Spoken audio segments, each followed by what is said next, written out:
Welcome to Lies We Like, the Self-Delusion of American Higher Education. I'm Stephen Ludwig. Colleges and universities, like most people, like to think that they are immune to outside influence. Think about it this way. Who is susceptible to advertising? Well, certainly it isn't me, it's not my friends, and it's certainly not you. We're too smart for that. Other people fall victim to advertising, not us. And that's why the Ford F-150 pickup truck has been the best-selling vehicle in the United States since the Carter administration, or why people drive cars that far exceed every rational need and speed limit, because we are immune to advertising, because we are rational and we are smart. If we think this is the case, we are lying to ourselves. This is a delusion. As much as individuals and leaders in higher education have great educations and good intentions, they remain human. They are susceptible to basic human drivers, succumb to cultural pressures and group norms, have the same cognitive bias challenges, and fall victim to the pedestrian sins of envy and pride.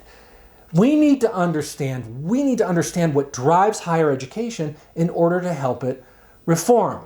As I stated in my last video, there are 5 major drivers in higher education: institutional autonomy, reputation, faculty and department independence, budget, and mission. In this video, I'm talking about reputation. It has been said that reputation or prestige is to higher education as profit is to corporations. And like excessive greed, obsessing about reputation, well, it poisons the mind. If you think about it, colleges and universities are a bit of a commodity business. They all sell the same thing. Outside of the physical setting and degrees offered, the only way to set yourself apart is through reputation. Now, reputation chasing is not limited to major research universities either. Nearly every institution, public or private, operates with an eye towards those above them on the academic ladder. The competition is often with institutions just down the road, as 74% of students attend a college or university in their own state. And for traditional freshmen attending a public four-year college or university, most are within 50 miles of their home. For most students and parents, the question about what college to attend is based on what's the best college you can get into, which one has the best fit that you can afford. And the best in this case is usually an institution with higher entrance requirements. Now, we all know how chasing profits can warp decision-making in corporations. Chasing reputation has the same impact in higher education. Many university presidents and boards at four-year institutions seek to increase their reputation by moving up in university categories to become what is known as a Research 1 institution, or R1. That's where they do a ton of research. Or worse, they want to increase their media rankings. The desire to increase reputation influences everything, I mean everything, including what types of students do we want to let in? What's the student experience in the classroom going to be like? Where do we choose to spend money? How easy is it to transfer into our institution? What types of degrees are we going to offer? Do departments collaborate? Are we going to collaborate with other colleges and universities? What relationships, if any, are we building with the business community? Who's hired? Who's promoted? Who teaches what? What's taught when? What classes are offered online?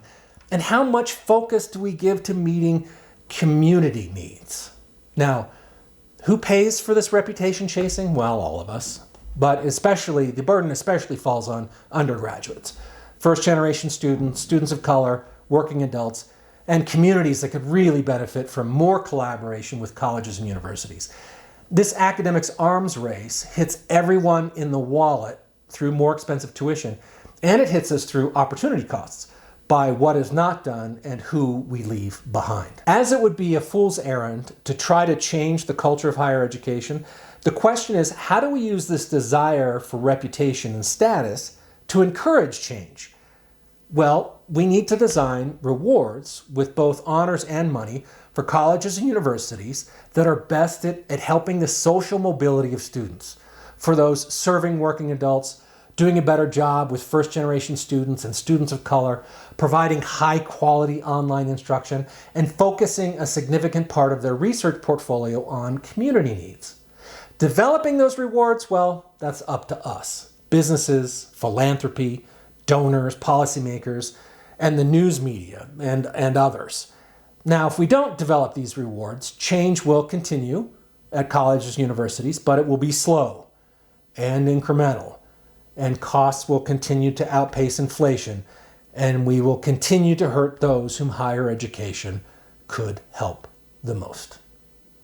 Thanks for watching.